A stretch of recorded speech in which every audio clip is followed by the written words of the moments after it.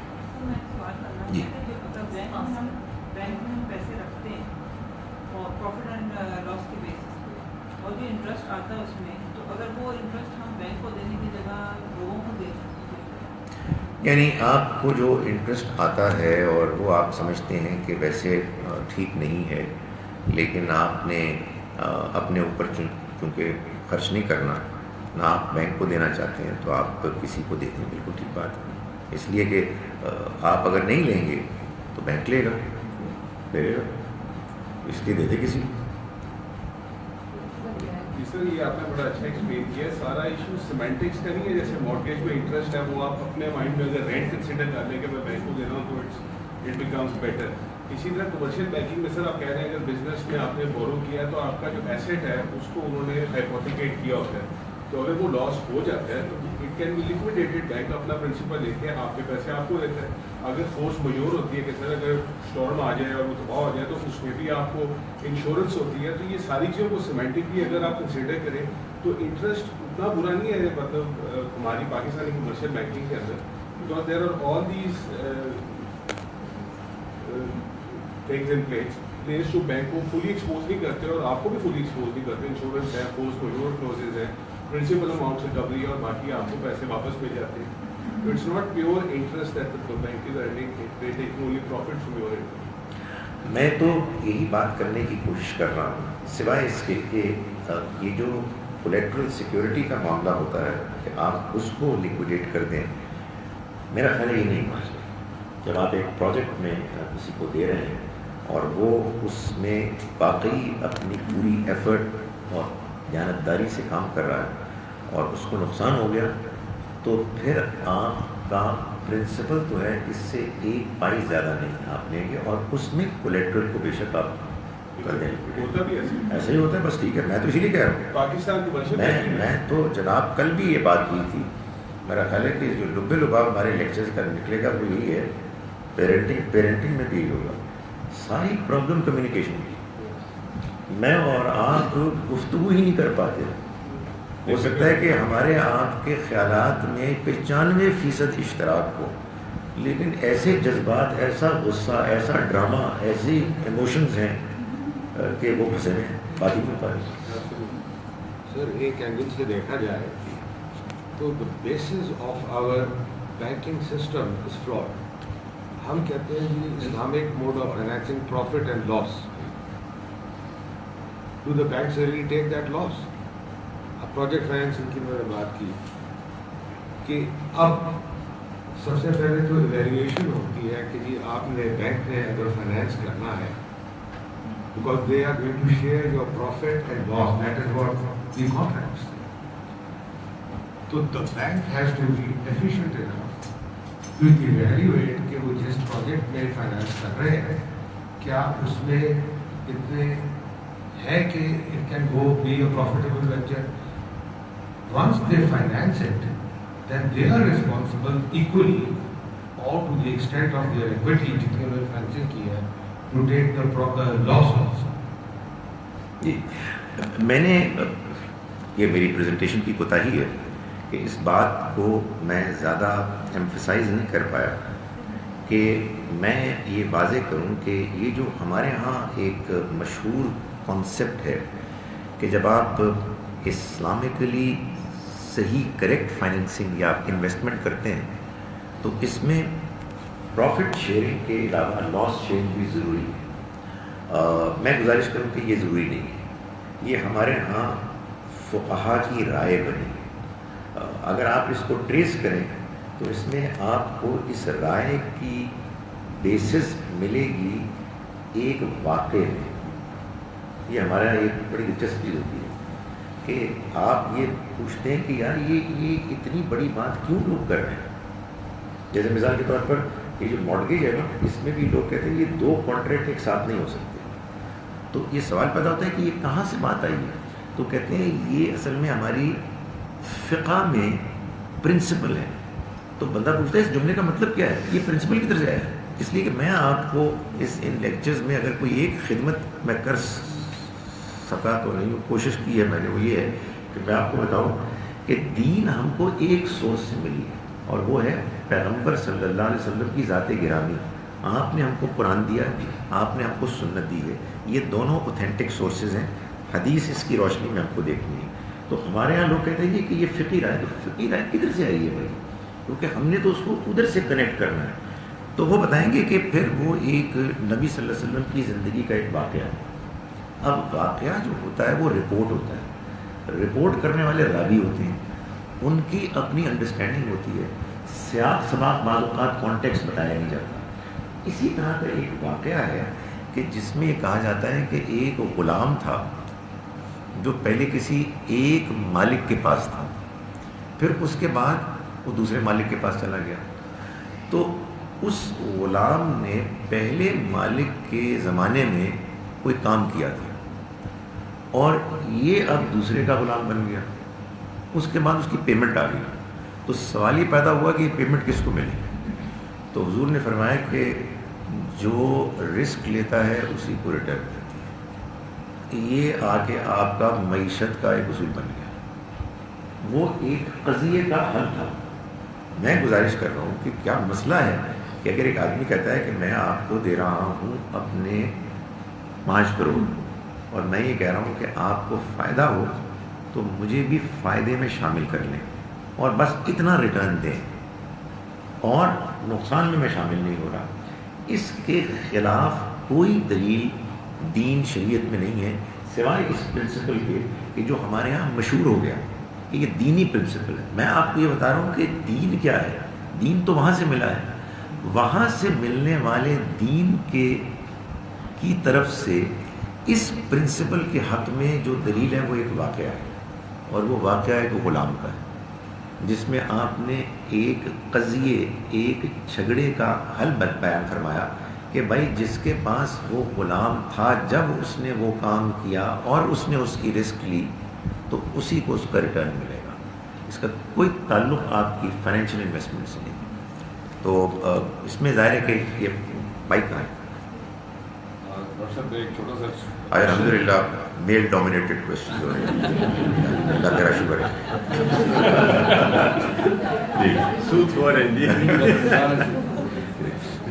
دنیا کا سارا نظام جو ہے economic system is based on interest. یہ تو ہمیں سب کو پتہ ہے.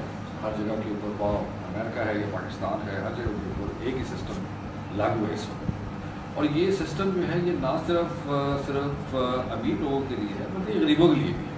ایک کسان ہے وہ قرضہ لیتا ہے اپنا بیج لینے کے لیے, کھاد دینے کے لیے. ایک کسی غریب نے گھر بنانا ہے تو وہ ہاؤس بلڈنگ فائنینسنگ کر لیتا ہے. تو جب آپ کے پاس کوئی اور الٹرنیٹیو سسٹم نہیں ہے تو don't you think that this system should prevail. اور اگر گورنمنٹ یا کوئی بھی یا مسلم ممالک جتنے بھی ہیں کوئی الٹرنیٹیو سسٹم جب تک نہیں دیتے تو اس کے اندر کیسی ایسی پروویژن ڈالی جا سکتی ہے کہ یہ جو عام انسان ہے ان کو ان کا فائدہ ہو. کیونکہ جو آپ نے بات کی کہ اس میں ایکسپلائٹیشن والا ایلیمنٹ ہے. اس میں ایک جو غریب کسان ہے وہ قرضہ لے رہا ہے تو he is not being exploited but he is being benefited. ایک غریب آدمی جب وہ گھر بنا رہا ہے قرضہ لے کے تو ہی از بینگ بینیفٹڈ. تو اس میں اگر وہ انٹرسٹ پے کر رہا ہے تو مجھے اس کے اندر آئی فیل ٹو انڈرسٹینڈ کہ ہمیں اس کو کیسے اس کو فیسیلیٹیٹ کرنا چاہیے. اسی طرح ایک جو بوڑھا پینشنر ہے جس کے پاس اور کوئی راستہ نہیں ہے کہ وہ اپنی رقم کہاں انویسٹ کرے, وہ کسی ایک سیف جگہ پہ رکھ دیتا ہے تاکہ اس کو کوئی انٹرسٹ آ جائے. ادروائز کہیں کہ وہ انویسٹ کرتا ہے بزنس میں لگاتا ہے. somebody gives away his money and he is hired, right? دیکھیں میں آپ کو اس کا جواب دیتا ہوں. بات یہ ہے کہ 2 طرح کی پرسنالٹیز ہوتی ہیں. ایک شخصیت ہے شریف آدمی, ٹھیک ہے, اور ایک شخصیت ہے دیندار آدمی. آئیڈیلی ان دونوں کو ایک ہی ہونا چاہیے, لیکن ان میں فرق کیا ہے کہ جو ایک شریف آدمی ہے جو ابھی دیندار نہیں ہے وہ اپنی فطرت پر عمل کر رہا ہے. جو دیندار آدمی ہے آئیڈیلی وہ اپنی فطرت پر عمل کرتے کرتے اس کی روشنی میں اس کے علاوہ اللہ کی طرف سے شریعت جو آئی ہے اس پر بھی عمل کر رہا ہے جو اسی فطرت پر مزید روشنی ہے. ٹھیک ہے. تو عام طور پر جو آپ بات کر رہے ہیں وہی ٹھیک ہے، مگر ہم مسلمان ہم دیندار بھی ہیں. ہمیں اللہ کی وحی کی روشنی بھی آ گئی ہے جس نے بعض فطرت کے ان پہلوؤں کو اور نمایاں کر کے ہمیں پیش کر دیا ہے جو ہم سے اوجھل تھے، جن میں سے ایک ربا بھی ہے. ٹھیک ہے نا. اب یہ ربا جو ہے اس کو اللہ نے حرام کیا ہے، یہ اللہ کا حکم ہے. اس لیے اب ہماری شرافت، ہمارے اچھے انسان ہونے میں ایک ایڈیشنل چیز یہ آ گئی ہے کہ ہم اس کو بھی سمجھیں اور اپنی دوسری شرافت کے ساتھ اس کو بھی شامل کریں. یہ ایسے ہی ہے کہ ایک اچھا انسان اللہ کا شکر ادا کرتا ہے، اتنی اچھی زندگی دی ہے، سو تھینکفل ٹو ہم. لیکن ایک مسلمان کہتا ہے کہ نہیں یار یہ کافی نہیں تمہیں نماز پڑھنی، اس لیے کہ ابھی اللہ کا حکم آ گیا. تو یہاں ہم یہی گفتگو کر رہے ہیں اور میں تو اصل میں یہی بات کہنے کی کوشش کر رہا ہوں کہ انفارچونیٹلی دیندار لوگوں اور صرف شریف لوگ جو ہیں جو ابھی دین سے آشنا نہیں ہوئے ان کے درمیان ایک خواہ مخواہ کی ایک خلیج ایک حائل ہو گئی ہے. حقیقت یہ ہے کہ ان دونوں میں کوئی فرق نہیں ہے. اگر دیندار لوگ سمجھداری کے ساتھ ان شرفاء کو اپنی بات سمجھا دیں تو وہ بھی دیندار بن جائیں. مگر انفارچونیٹلی اس وقت کی دینداری نے جو شرفاء ہیں ان میں سے بعض لوگوں کے لیے دین کو سیریسلی کنسیڈر کرنا مشکل بنا دیا. تو ان دینی کانسیپٹس کی وضاحت ہونی چاہیے تاکہ ان کی حقیقت اوریجنل سورسز سے معلوم ہو اور پھر انشاءاللہ یہ بات آپ سے آپ واضح ہو جائے گی کہ یہ عام موریلٹی سے کمپیٹیبل ہے، ان کا آپس میں کوئی تضاد نہیں ہے. ابھی صورت حال یہ لوگ کہتے ہیں یار یہ پتہ نہیں کیا عجیب عجیب باتیں کر رہے ہیں مولوی ٹائپ میں، ان کی بات ہی نہیں سمجھ میں آتی، ان کی دنیا ہی کچھ اور ہے. ان کی وہی دنیا ہے، زیادہ روشن دنیا ہے.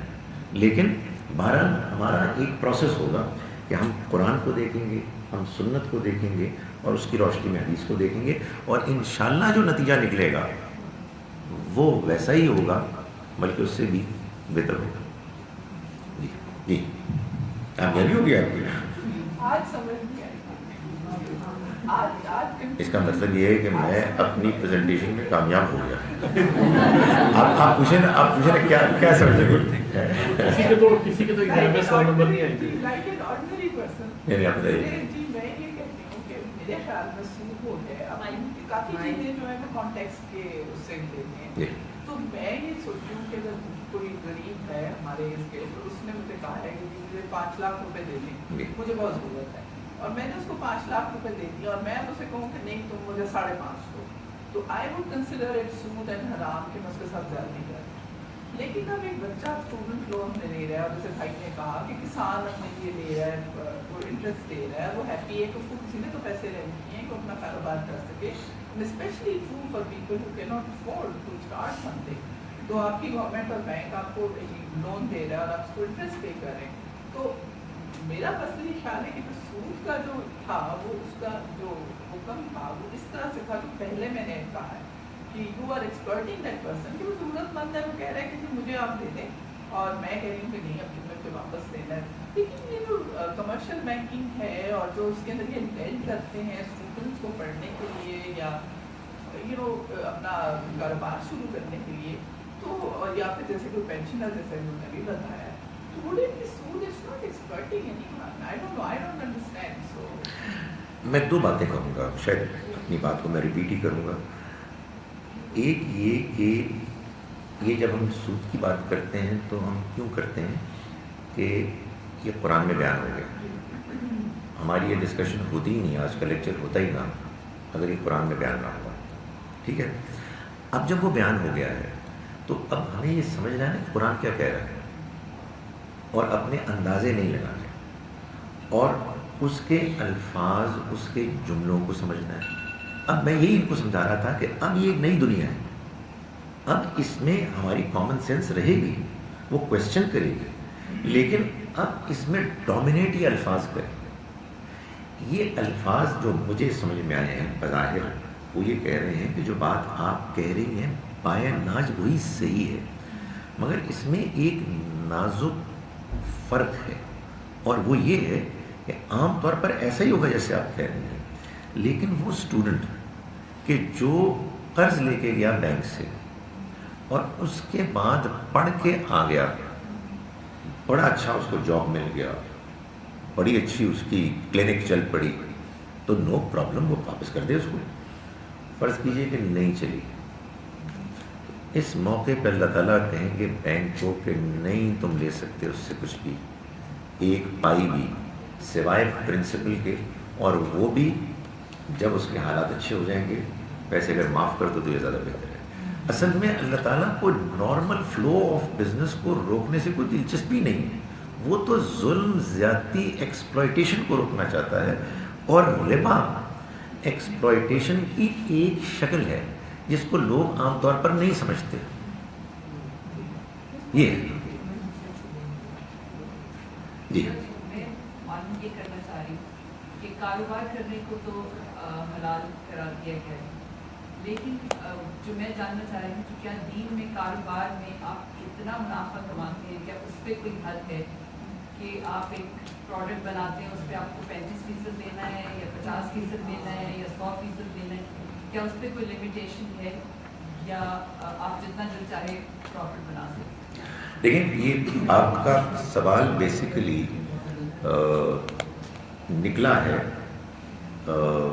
اس ایک انڈرسٹینڈنگ سے کہ دین نے تمام اخلاقی باتوں کے بارے میں ڈیفینیٹ جواب دے دیا ہے.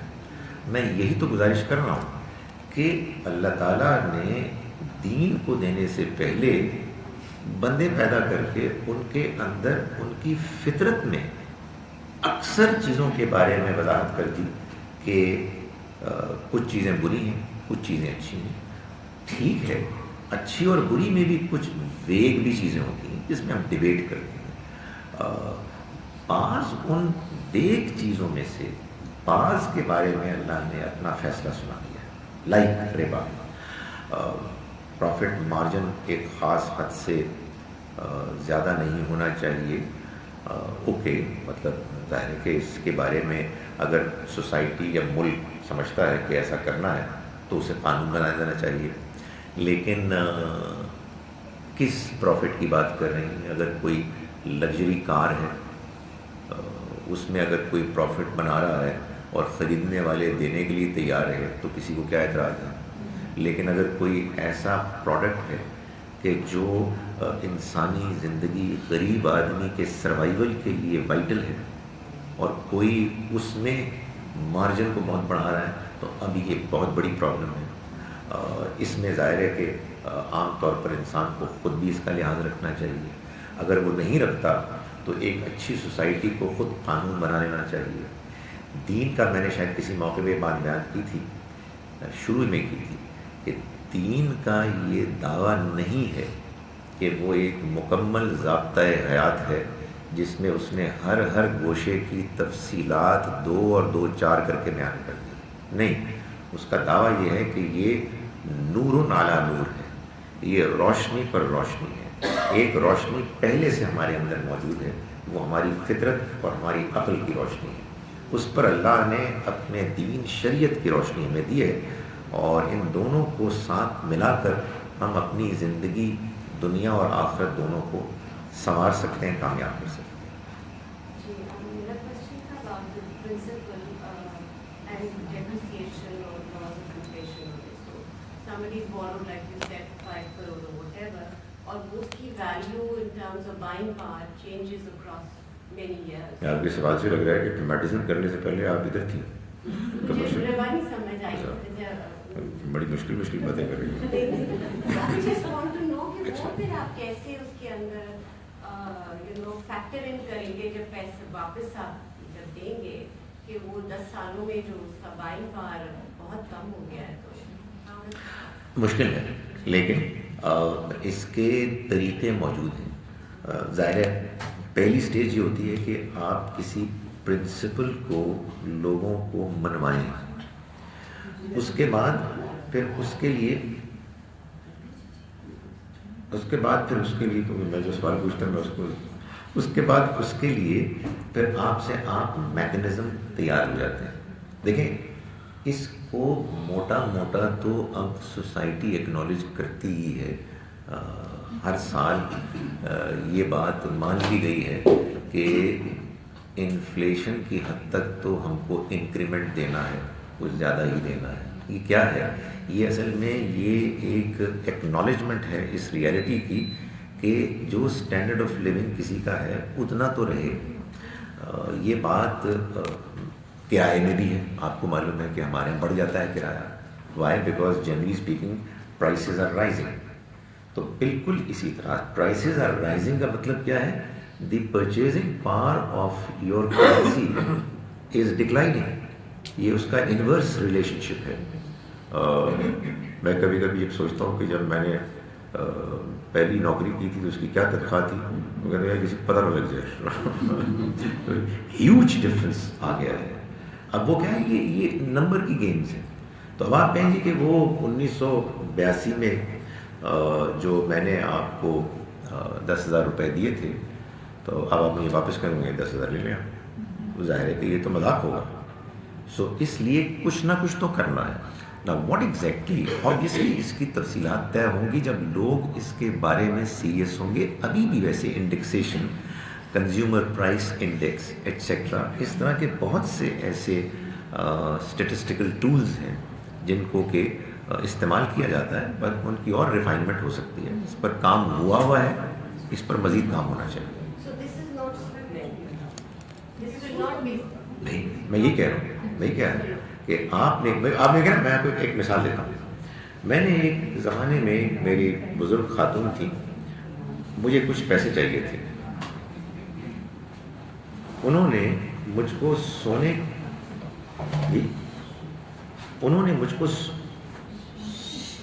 سونے کی ایک ڈلی دی اور وہ میں نے ظاہر کہ بیچ. 2-3 سال کے بعد جب میرے حالات ہوئے ایسے کہ مجھے ان کو واپس کرنے کا موقع آیا تو میں نے جا کے وہی ڈلی خرید لی اور ان کو واپس کر دی.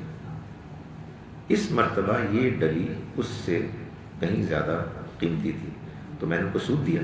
بالکل نہیں کیا. یہ میں کہہ رہا ہوں. سر سب سے پہلے تو I don't agree what you said earlier کہ بینک سے لے کے آپ چیریٹی نہیں دے. What is not good for you is not good for someone else. Principally, it's. اگر آپ لوگ خاموش رہیں تو بہت اچھا ہو جائے گا پلیز. جی پرنسپلی مجھے وہ صحیح نہیں لگا. The other thing I want to clarify کہ اگر تو ربا زیادتی ہے تو what if 2 people make a contract and they both agree on certain terms, who's to define kya zyadati hai? Two parties are agreeable. دیکھیں جو پہلی بات ہے ٹھیک ہے، اس میں اختلاف ہو سکتا ہے کہ جو چیز آپ اپنے لیے پسند نہیں کرتے وہ کسی اور کو کیوں دیں.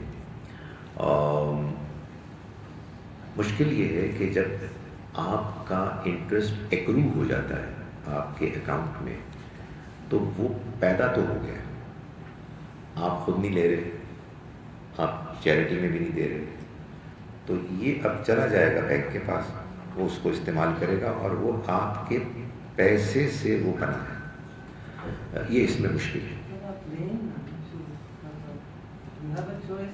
نہیں، وہ چوائس کچھ بھی نہیں ہے. آپ نے سب سے اچھا بینک کے لیے بینک اس میں بہت خوش ہوتا ہے، وہ بینک کو چلا جائے گا. لیکن میں اس میں جو ہے نا ایک آرگومنٹ کی ایک لائن یہ ہے کہ، اور وہ بھی ظاہر فلاڈ ہو سکتی ہے، میں صرف آپ کو سمجھانے کے لیے کہہ رہا ہوں کہ آپ کو معلوم ہے نا کہ نبی صلی اللہ علیہ وسلم اور آپ کے خاندان والوں کے لیے صدقہ ناجائز تھا، اس لیے کہ میں بتا چکا ہوں زکوٰۃ کے اس میں کہ بنو ہاشم کو آپ نے صدقے کے لیے ایلیجیبلٹی ختم کر دی تھی، ان کو ملتا تھا مال فے اور مال غنیمت سے. تو آپ ایک موقع پر اپنے گھر کسی حجرہ مبارک میں تشریف لے گئے یا کسی اور کے گھر، تو ایک خاتون نے آپ کو ایک آفر کی ڈش کہ جو آپ کو پیش کی، تو آپ اس کو لے کے کھانے لگے. تو کسی نے روک کے کہا آپ کو کہ یہ تو صدقہ ہے، یعنی اس خاتون کو یہ گوشت صدقے میں ملا تھا، تو یہ آپ کیسے کھا رہے ہیں؟ تو آپ نے فرمایا کہ لہا صدقۃ ولی ہدیۃ، اس کے لیے یہ صدقہ ہے، میرے لیے ہدیہ ہے. یعنی اب میں اس کے گھر میں آیا ہوں اور اس نے مجھے یہ تحفہ دیا ہے، تو میں اس کو نہیں کر سکتا. تو یہ ایک لائن آف آرگومنٹ ہے. دوسری چیز یہ ہے کہ دیکھیں، کسی بھی ارینجمنٹ کے جائز ہونے کے لیے from an Islamic point of view دو شرائط ہیں. ایک میوچول کنسنٹ، دونوں پارٹیز ایگری کریں، اور بی وہ کانٹریکٹ فی نفس ہی جائز ہونا چاہیے. اگر وہ کانٹریکٹ فی نفس ہی ناجائز ہے تو میوچول کنسنٹ اس کو جائز نہیں کرے گی. یہی وہ چیز ہے کہ جو ہم زنا کے بارے میں بھی کہتے ہیں کہ چاہے دونوں فریقین ایگری بھی کریں گے تو یہ ایک ناجائز ایک ریلیشن شپ ہے. اسی طرح سے سود پر دونوں پارٹیز ایگری بھی کر جائیں گی تو یہ ناجائز ہے. یہ سیکنڈ کنڈیشن ذرا دوبارہ یعنی وہ ہمارے ہاں دین میں ناجائز ہے یا اخلاق میں ناجائز ہے. یعنی وہ کسی اخلاقی طور پر کسی ایڈلٹری اس کی مثال ہے. جی اگر سپیریئر کوالٹی کی چیز، ایک چیز کو ہم ٹریڈ کریں فار انفیریئر کوالٹی کی دو آئٹمس، تو وہ بھی کہتے ہیں کہ یہ سود میں آ جاتا ہے، ربا میں کچھ ایسا معاملہ ہے. یہ کیا؟ دیکھیں، بات یہ ہے کہ یہ ہمارے ہاں وہ بیانات ہیں کہ جو بعض حدیث کے واقعات میں نقل ہوئے ہیں. میں بار بار یہ ایمفسائز کر رہا ہوں، اور ظاہر انڈرسٹینڈنگ ہے نا، اس میں ڈفرینس بھی ہو سکتا ہے کہ حدیث کے واقعات کو آپ دیکھیں گے اصل دین کی روشنی میں. نبی صلی اللہ علیہ وسلم نے بعض اوقات اس معاملے میں جو لوگوں کو بات سمجھائی احتیاط کی، وہ یہ تھی کہ اگر آپ کو ایویلیویٹ کرنے میں مشکل پیش آتی ہے تو پھر بہتر یہ ہے کہ آپ اوائڈ کریں. سو اس طرح کے یہ واقعات ہیں. یعنی آپ نے کسی کو لون میں کھجور دیے اور پھر واپس لیے اور وہ کچھ اور کوالٹی کے تھے، تو اس میں ہوتا ہے نا گھپلا ہوگا کہ پتہ نہیں کتنے زیادہ نہ مل جائیں کچھ ہو. سو چونکہ یہ اب شریعت کا حکم ہو گیا تو اس میں پھر احتیاط کا یہ تقاضا بتایا گیا کہ بی ایبسلیوٹلی کلیئر. اب ہمارے ہاں ظاہر ہے کہ معاملات ڈفرینٹ ہیں. اب کھجور کا فرق تو نہیں ہے لیکن کچھ انفلیشن فیکٹر ہے، تو اس میں بھی ہم کوشش کریں گے کہ احتیاط کریں. سر، یہ ڈفرینٹ قسم کے جو سیونگ سرٹیفکیٹ ہوتے ہیں، جیسے ڈیفینس سیونگ سرٹیفکیٹ ہے، تو اس پہ جو آپ کو ریٹرن ملتی ہے وہ بھی انٹرسٹ سودی کنسیڈر ہوگا؟ جی، میں نے اسی پر ایک ڈرتے ڈرتے تبصرہ کرنے کی کوشش کی تھی اپنی پریزنٹیشن میں کہ اگرچہ کہ ہمارے ہاں ایک اسٹرانگ ویو ہے کہ اگر حکومت کسی انویسٹمنٹ پر ریٹرنز دیتی ہے، خود آفر کرتی ہے سرٹیفکیٹس، تو وہ ٹھیک ہے. اس میں ایک لائن آف آرگومنٹ یہ ہے کہ حکومت تو اصل میں پابند ہے کہ وہ لوگوں کی ضرورتوں کو پورا کرے. میں نے اس میں جو بات کہنے کی کوشش کی تھی، اور ظاہر ہے اس میں اختلاف کی گنجائش ہے، کہ حکومت کچھ بھی نہیں ہوتی. ریاست میں جو کچھ ہوتا ہے وہ اصل میں ہم سب کے معاملات مل جاتے ہیں. ان کا ایک بہت بڑا پول ہوتا ہے جس میں ساری رقم آتی ہے. مہینہ ختم ہونے لگتا ہے تو بیوروکریٹس کو، فوج کو، سب کو تنخواہ دینی ہوتی ہے. کوئی پروجیکٹ آ جاتا ہے، اس پروجیکٹ پہ انویسٹمنٹ کرنی ہوتی ہے. تو حکمرانوں کو تو ہر وقت پیسے کی ضرورت ہوتی ہے. تو آپ کے بہبود کا پیسہ, کسی کے ڈیفینس سیونگ سرٹیفکیٹ کا, میں پہلے سمجھتا تھا کہ اس کے الگ الگ کھاتے ہوتے ہیں. یہ کوئی کھاتا نہیں ہوتا, ایک بہت بڑا پول ہوتا ہے جس میں وہ سب کچھ آ جاتا ہے. اس کے بعد جو واپسی ہوتی ہے, وہ واپسی کہاں سے ہوتی ہے؟ وہ واپسی ہوتی ہے آپ کے یہاں نوٹ چھاپتے ہیں یا ٹیکسز لگاتے ہیں, بجلی کا بل بڑھ جاتا ہے, ایسے ہوتا ہے. تو یہ بھی در حقیقت کوئی پروجیکٹ بیسڈ چیز نہیں ہوتی, بلکہ یہ سیدھا قرضہ لیا اور اس میں اضافی رقم واپس کی. تو اس میں اگر کوئی مجبور ہے تو اس کی مجبوری میں تو اس کو کوئی ظاہر بلیم ہی نہیں ہے. کوئی انفلیشن کی حد تک کا ریٹرن لے لیتا ہے, میرے خیال میں وہ بھی کوئی پرابلم نہیں ہے, لیکن اس سے زیادہ یہ جان لینا چاہیے کہ ہے وہی ربا کہ جس سے ہم بچنے کی کوشش کریں. اور شیئر ٹریڈنگ جو ہے یہ بھی نہیں, شیئر ٹریڈنگ تو میں نے ابھی بیان کیا ہے کہ mutual funds, Islamic funds, shares یہ سب ٹھیک ہیں, اس لیے کہ آپ اس کے ذریعے سے آپ ایک بزنس, ایک جوائنٹ اسٹاک کمپنی کی بزنس میں شامل ہوئے ہیں.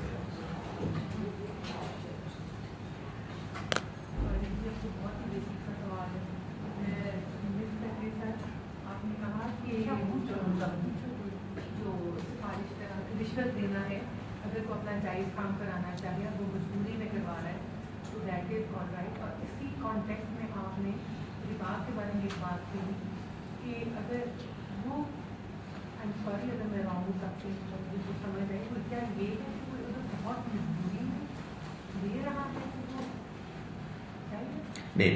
پہلی بات تو آپ نے صحیح فرمائی کہ کوئی اگر اپنا جائز کام کروانے کے لیے مجبور کیا گیا ہے کہ وہ پیسے دے, تو میں نے گزارش کی کہ یہ رشوت نہیں. دوسری بات میں نے یہ کہی کہ حدیث میں جو بات بیان ہوئی ہے کہ ربا سود کا کھانے والا اور سود کا کھلانے والا اور سود کی دستاویز پر گواہی دینے والا اور اس کو لکھنے والا, یہ سب برابر کے مجرم ہیں. اس حدیث کی انڈرسٹینڈنگ کی بنیاد پر لوگوں نے یہ طے کیا کہ سود دینے والا سود لینے والے کے برابر ہے. تو میں نے اس کی یہ وضاحت کرنے کی کوشش کی کہ جو الفاظ ہیں آکل الربا, سود لینے والا کھانے والا, و موکلہ, اس کا کھلانے والا, یہ ہیں جو دو برابر ہیں. یہ کھلانے والا دینے والا نہیں ہے, بلکہ سود کھانے والے کو فیسیلیٹیٹ کرنے والا, اس کی مارکیٹنگ کرنے والا, لوگوں کو اس کے پاس لانے والا, یہ ہے جو اس کو کھلا رہا ہے. میں نے گزارش کی تھی کہ جو سود دے رہا ہے, اللہ کو کس چیز پر غصہ ہے؟ اس چیز پر غصہ ہے کہ اس کے پاس بندے ہیں کہ جن کو پیسہ چاہیے, اور بعض دوسرے ہیں وہ ایک ایسی شرط پر دے رہے ہیں کہ جو ظلم ہے, زیادتی ہے, لالچ ہے, اور اس کو کنڈیم کرنا ہے. جو ایکسپلائٹ ہو رہا ہے وہ تو مجبور ہے, اس کو تو کنڈیم نہیں کیا جاتا. میں یہ کہہ رہا تھا جو دے رہا ہے وہ کنڈیمیبل ہے, اور دوسرا جو لے رہا ہے وہ مظلوم. نہیں, الٹ بات. جو لے رہا ہے وہ کنڈیمیبل ہے, جو دے رہا ہے وہ تو مجبور ہے. اگر ہم سود کی بات کر رہے ہیں, ورنہ تو اگر آپ لون کی بات کر رہے ہیں تو پھر آپ کی بات صحیح ہے. جو لون لے رہا ہے, میں آپ کی بات کو سپورٹ اپ کروں, جو لون لے رہا ہے وہ اس کی کوئی پرابلم نہیں ہے, جو لون دے رہا ہے اس کی پرابلم ہے. اس طرح سے ہم دیکھیں. جی, میرے دو سوال ہیں. جی, زمین کی ہم نے اپنے اصول بدل لیے ہیں الحمدللہ.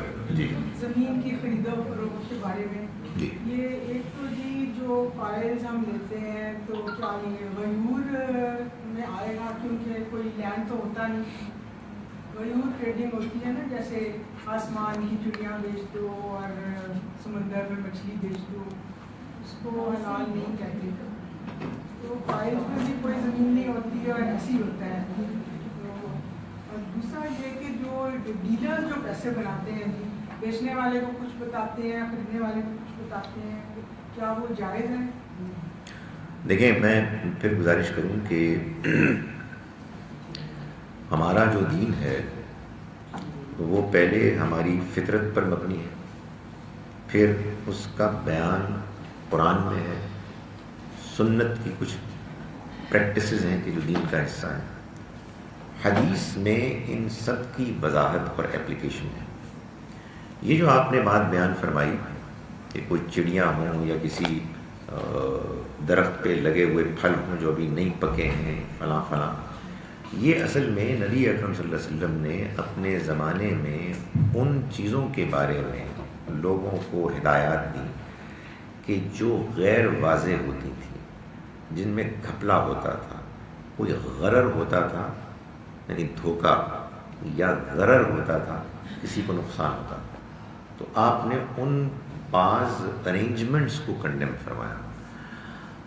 اگر ہمارے ہاں فائل کا کاروبار اسی طرح کا ہے تو پھر تو ظاہر ہے اس کو بھی ایسا ہی کنڈیمنیبل ہونا چاہیے، لیکن اگر ڈی ایچ اے کی طرف سے مثال کے طور پر یہ گارنٹی ہے کہ اگر ہم نے 200 فائلز بیچی ہیں تو ان کے اگینسٹ 200 پلاٹس موجود ہیں، صرف یہ نہیں معلوم ہے کہ کس کی پوزیشن کہاں ہے، تو پھر یہ وہ معاملہ نہیں ہے۔ اس میں اصل چیز یہ نہیں ہے کہ کوئی چیز موجود ہے یا نہیں ہے، اصل چیز ہے سرٹنٹی کی۔ ایک زمانے میں یہ بات بتا رہا ہوں کہ ہمارے یہاں فقہ میں چیزیں آ گئیں واقعات کی وجہ سے۔ ایک اور چیز جو مشہور ہو گئی وہ یہ ہے کہ جو چیز آپ کے پوزیشن میں نہیں ہے آپ اس کو بیچ نہیں سکتے۔ نہیں، اصل میں اس زمانے میں پرابلم یہ تھی کہ جو چیز پوزیشن میں نہیں ہوتی تھی وہ انسرٹن ہوتی تھی، آپ کو پتہ ہی نہیں ہوتا تھا کہ وہ آم کی پیٹی جو ہے اس میں کیسے ہوں گے آم۔ آپ ایک ان کلیئر ویگ بات کرتے تھے تو حضور نے اس سے روک لیا۔ آج کل تو آپ اسپیسیفیکیشن ڈیٹیلز کی انتہا کو پہنچ جاتے ہیں، تو اس لیے اس طرح کے معاملے میں اب کوئی رکاوٹ نہیں ہے۔ واللہ عالم بالصواب۔ جی، ایسوسیشن ود ربا کے حوالے سے میں 3 اینگلز کر دیتا ہوں، آپ بے شک شارٹ سا جواب دے دیجیے گا۔ آپ یہ وضاحت کر دیں کہ اینگل 3 ہے، سوال ایک ہی ہے۔ وہ اپنا وہ اس میں یہ ہے جی کہ بہت سے لوگ یہ بلیو کرتے ہیں کہ جی اگر میں پڑھ کے نکلا ہوں، مجھے بینک میں جاب ملی ہے تو بینک میں جاب نہیں کرنی کیونکہ وہ انسٹیٹیوشن ربا کا پہ مبنی ہے، تو بہت سے لوگ جابس چھوڑ دیتے ہیں، وہ جاب نہیں کرتے ہیں۔ اسی طرح بہت سے لوگ insurance, health insurance, medical insurance, car کی انشورنس کرانے میں وہ کہتے ہیں نہیں جی یہ جو انشورنس جہاں سے پیمنٹ ہوتی ہے سارا ہے وہ کاروبار سود پہ مبنی ہے۔ اور جیسے آپ نے میوچل فنڈس کہا کہ میں ایک کمپنی کے شیئر خریدنے جا رہا ہوں یا کمپنی میں انویسٹ کرنے جا رہا ہوں تو مجھے جو پروفٹ مل رہا ہے اس کمپنی میں کاروبار سود سے ہو رہا ہے، تو وہ جو سیکنڈ ڈگری آف انوالومنٹ ہے in something that is related to سود، کھانا کھلانا تو آپ نے بتایا، تو اس پہ ذرا تھوڑی سی روشنی ڈال دیجیے گا، میں اس لیے اس کے 3 ڈفرینٹ اینگلس میں کیے۔ دیکھیں، جب آپ ایک کسی چیز کے صحیح اور غلط ہونے کے بارے میں ڈسکشن کرتے ہیں تو اس کے بعد ظاہر ہے کہ اس کی اپنی ایک ریمیفیکیشن، اس کی اپنی تفصیلات ہیں جو سامنے آتی ہیں اور لوگوں کے اپنے اپنے رسپانسز ہوتے ہیں۔ نمبر 1 ڈپینڈنگ اپون کہ وہ کتنے سینسٹیو ہیں، اینڈ نمبر 2 وہ اس کے بارے میں کیا انڈرسٹینڈنگ، فہم رکھتے ہیں۔ سو جن لوگوں نے یہ سمجھا کہ یہ موجودہ انٹرسٹ سارے کا سارا ربا ہے اور یہ آخری حد تک حرام ہے، اس کا لینا، اس کا دینا، اس کا لکھنا، اس کی گواہی دینا، تو وہ ظاہر ہے یہی کہیں گے کہ چونکہ بینکس میں یہ سبھی کچھ ہو رہا ہے تو اس لیے ہمیں اس میں کام نہیں کرنا۔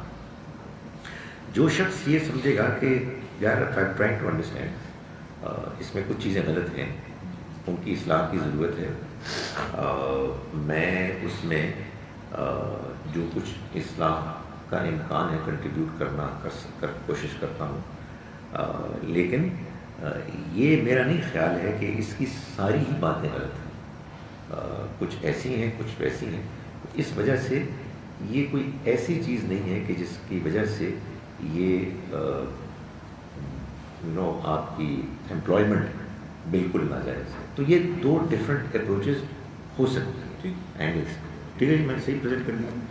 سو اسی طرح سے معاملہ ہے انشورنس کا کہ ایک ظاہر ہے کہ آدمی کہتا ہے کہ انشورنس گیمبلنگ ہے. میں کہتا ہوں گیمبلنگ نہیں ہے. تو جو گیمبلنگ سمجھتا ہے وہ تو پہلے سے غائب ہو جائے گا. بعض لوگ کہتے ہیں کہ انشورنس جو ہے وہ اللہ کی توکل کے خلاف ہے. میں کہتا ہوں نہیں, ایسی کوئی بات نہیں, یہ بات ہی غلط ہے. صرف اتنی سی بات پرابیبلی انشورنس کمپنیز میں ہے کہ انشورنس کمپنیز میں جو پریمیمز آتے ہیں ان کو انشورنس کمپنیز انویسٹ کرتے ہیں. کہتے ہیں کہ انشورنس کمپنیز دنیا میں سب سے بڑے انسٹیٹیوشنل انویسٹرز ہیں, ایک پینشن فنڈز اور ایک انشورنس کمپنیز. تو وہ by and large interest based investment securities میں ان کی انویسٹمنٹ ہوتی ہے. کچھ کہیں گے کہ یار اس کا تعلق انشورنس کرانے والے سے ہی ہے.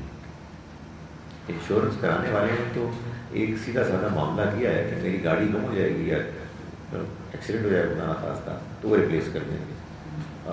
بعض لوگ اس میں سینسٹیو ہوں گے. تو اس میں بھی کوئی حتمی بات نہیں کہی جا سکتی.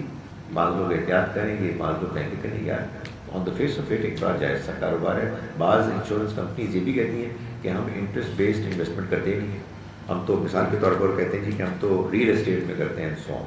سو یہ ڈبیٹ ایسی ہی رہے گی. میرا ایک کوشچن اس طرح کا ایک سیناریو ہے جس میں ایک شخص ہے جو انویلڈ ہو جاتا ہے, اس کے پاس ایک خاص اماؤنٹ تھی, وہ اپنے بچوں میں سے کسی ایک کو کاروبار کے لیے دیتا ہے اور وہ کاروبار اس سے کرتا ہے, پر اس کا کاروبار اوبویسلی اس کی کوتاہی سے نہیں, بس وہ چلتا نہیں اور وہ کاروبار اس کا سارا ضائع ہو جاتا ہے. اب باپ کا تقاضا اس سے یہ کرنا کہ تمہارے باقی سبلنگ سفر کر رہے ہیں اس لیے کہ میں نے ساری اماؤنٹ تم کو دے دی تھی اور تمہیں اب ان کو حق دینا ہے ان کا. اس معاملے میں بتائیے کہ کیا صورت ہونی چاہیے. یہ اس طرح کے بہت سے معاملات میں سے ایک معاملہ ہے کہ ظاہر ہے کہ جس میں آپ کوئی شریعت کا حتمی حکم نہیں سنا سکتے, بلکہ کچھ کامن سینس, کچھ ریزنیبلنس, کچھ اس طرح کی چیزوں کا حوالہ دے کے, واسطہ دے کے آپ بات کریں گے. والد صاحب سے یہ کہا جائے گا کہ جب آپ نے اپنے صاحبزادے کو انتخاب کر کے ان کو کاروبار کے لیے پیسے دیے تھے تو یہ انتخاب آپ ہی کرنا. تو اب اس کے بعد اگر اس کا ایک نتیجہ نکلا ہے, اس میں اگر صاحبزادے نے کوئی کوتاہی کی ہے تو آپ اس کو اس بنیاد پر کچھ پینلائز کر سکتے ہیں. لیکن آپ اچھا ہوگا کہ اس سے پہلے آپ کوئی معاہدہ کر لیتے, کوئی چیز لکھ لیتے. لیکن اب وہ جو کچھ بھی کریں گے والد صاحب سے یہ کہا جائے گا کہ آپ اس معاملے میں بالکل فیئر طریقہ اختیار کریں اور اپنی اس پوزیشن آف ایڈوانٹیج کو ایکسپلائٹ نہ کریں. صاحبزادے سے کہا جائے گا جی آپ نے کوئی اس میں للے تللے کیے ہیں, کوئی ویسٹ کیا ہے, تو پھر آپ اس کو کمٹ کریں اور آپ کہیں کہ ہاں میں اس کا پابند ہوں. لیکن اگر اس بیچارے نے اپنی طرف سے پوری کوشش کی تھی اور اس کو کامیابی نہیں ہوئی تو پھر اس میں اس کا قصور کیا ہے. تو میرا تو خیال ہے کہ اس معاملے میں والد صاحب کو ذرا سمجھانے کی ضرورت ہے.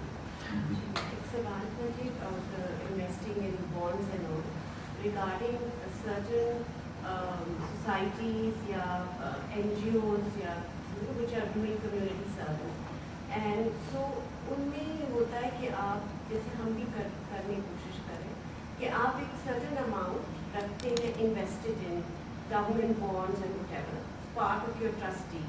اور سم ٹائمز جو آپ کی پاکستان فلانتھروپی کی جو سوسائٹی ہے وہ ایک ادارہ ہے جو کہ اگر آپ اس کے ساتھ رجسٹر کریں تو you can get good corporate funding as well. You need to be registered with them. ان کی ایک ریکوائرمنٹ ہے کہ کم از کم 10% یا 15% آپ نے انویسٹ کرنا ہے ان بانڈز ایکسیٹرا سیکورٹیز اور آپ وہ اس کو رکھیں گے الگ سے. اب how does now this whole role of student apply here then? یہ وہی والی بات ہے جو پالیسی کی بات ہو رہی تھی. بعض اوقات آپ کی گورنمنٹ کی پالیسیز ہیں کہ جو فیور کرتی ہیں.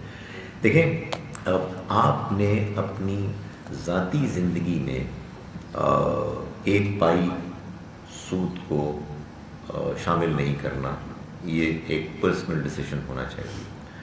جب آپ کسی ادارے میں شامل ہیں تو آپ کی اوپینین اور دوسروں کی اوپینینز مل کے کوئی فیصلہ کریں گے. آپ اپنا پوائنٹ آف ویو بیان کر سکتے ہیں. اف آئی ور یو، میں یہی کہوں گا کہ جو گورنمنٹ کی جو بھی پالیسیز ہیں اس کے مطابق آپ انویسٹ کریں، لیکن آپ انفلیشن کے ریٹ سے زیادہ جو انٹرسٹ ہے اس کے حقدار نہیں ہیں. مگر ہیونگ سیڈ دیٹ، اگر آپ اپنی آرگومنٹ کو لوز کر جائیں اور دوسرے لوگ پریویل کر جائیں تو آپ نے اس سے خود کوئی ڈائریکٹ فائدہ نہیں اٹھانا. مگر یو آر رائٹ، یہی کمپلیکیشنز ہے نا ہمارے ہاں، کہ ہمارے ہاں انٹرسٹ بیسڈ نظام کو ہمارا جو اوور آل سسٹم ہے حکومت کا اور ہماری سلطنت کا، یہ سپورٹ کرتا ہے. تو اس میں جہاں تک اوائڈ کیا جا سکتا ہے اس کو کرنا چاہیے. ذاتی لحاظ سے تو پورا ہی کرنا چاہیے، لیکن اس طرح کے اداروں میں بھی اپنا پوائنٹ آف ویو ضرور پیش کرنا چاہیے کہ جی جو چیز غلط ہے اس کو ہم اپنی این جی اوز میں بھی کیوں اکاموڈیٹ کریں. جی وہ ایک ڈفرینٹ ایک طریقہ ہے. اس میں ظاہر ہے اس میں بھی ڈفرینٹ پوائنٹس آف ویو ہیں. پرائز بانڈ کے بارے میں ایک ویو یہ ہے کہ یہ ایک پرائز ہوتا ہے، دوسرا ویو یہ ہے کہ اصل میں کچھ نہیں ہوتا، وہ انٹرسٹ ہی ہے کہ جو سب کو نہیں ملتا بلکہ اس کے پرائزز بنا دیے جاتے ہیں. تو وہ تو ایک طرح سے ڈبل فالٹ ہے، کیونکہ آپ نے جوا بھی کیا اور انٹرسٹ بھی کیا. دیکھیں ہم نے خاص مقصد کے لیے اس کو 12 سے 2 کیا تھا. وہ مقصد فوت ہو جائے گا اگر ہم لیٹ ہو گئے. وہ جا چکے ہیں، کرکٹ والے جا چکے ہیں. ہم کوئی ہاکی والے ہیں. جی میں یہ پوچھنا تھا کہ کوئی ڈاکٹر ہے اور وہ پینشن نہیں ان کو ملنی اور وہ پوری زندگی اپنے کام کرتے رہے ہیں، کر رہے ہیں، لیکن پینشن کی کوئی صورت حال نہیں ہے. ریٹائرمنٹ کے بعد وہ کیا ہوگا جب بڑے سے بڑھ جائے تو کیا وہ یہ جو انشورنس کمپنیز وغیرہ آفر کرتے ہیں پلان، پینشن پلان ہے، وہ پے کرتے رہیں گے پوری زندگی، بعد میں ان کو اس کے ریٹرنس ملیں گے. Is that okay? یعنی وہ ان کو ایک خاص پیمنٹ کرتے ہیں اور پھر وہ ان کو اس کی بیسس پہ ریٹرن دیتے ہیں. دیکھیں انشورنس کے 2 پہلو ہیں. ایک تو life insurance, car insurance, fire insurance. یہ تو ٹھیک لگتے ہیں. یہ جو آپ جو نوعیت بتا رہی ہیں اس میں بظاہر ایسا لگتا ہے کہ وہ جو آپ کی دی ہوئی اماؤنٹ ہے اس پہ انٹرسٹ کی بیس پہ ملے گا، اللہ یہ کہ وہ وضاحت کرے کہ یہ کہیں اور انویسٹمنٹ کر رہے ہیں. جب آپ کو انویسٹمنٹ میں انٹرسٹ معلوم ہو جائے تو پھر اس کو اوائڈ کرنا چاہیے. میوچل فنڈ کی ضمن میں آئے گا میرا خیال، بیکاز انہوں نے